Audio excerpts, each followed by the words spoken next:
আমি আজ চিংড়ি মাছ দিয়ে থোড়ের ঘন্ট করব। আমি আজকে থোড় ঘন্ট করব। তার জন্য প্রথমেই থোড়গুলো 4-5টে সিটি মেরে নিয়েছি প্রেসার কুকারে। এবার ভালো করে কচলে রাখবো।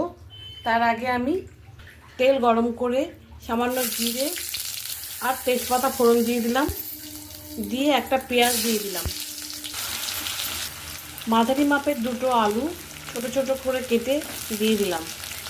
স্বাদ মতো নুন আর হলুদ দিয়ে দিলাম। এবার থোড়গুলো ভালো করে আমি চটকে নেব যতটা সম্ভব।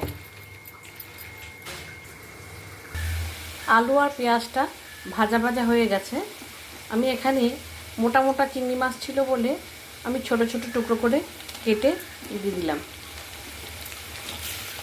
আমি 10-12টা চিংড়ি মাছ দিলাম, আপনারা কম বেশি করতে পারেন।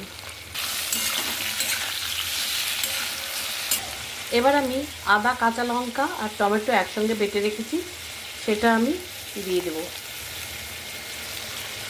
থোড়টা যেহেতু দেব সেই হিসেবে একবারেই আমি স্বাদ অনুযায়ী লবণ, হলুদ, হাফ চামচ লঙ্কার গুঁড়ো, একদম ছোট চামচের হাফ চামচের থেকে সামান্য বেশি জিরের গুঁড়ো দিয়ে দিলাম।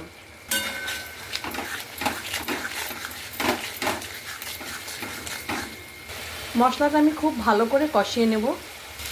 আলুটা সেদ্ধ হয়ে গেলে স্বাদ অনুযায়ী চিনি দিয়ে দিলাম।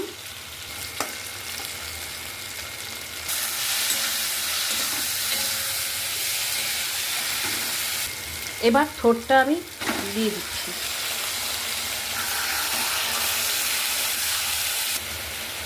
দুটো কাঁচা লঙ্কা দিয়ে দিলাম।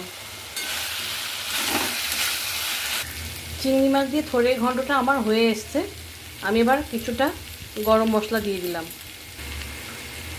আর 1-1.5 চামচ ঘি দিয়ে দিলাম।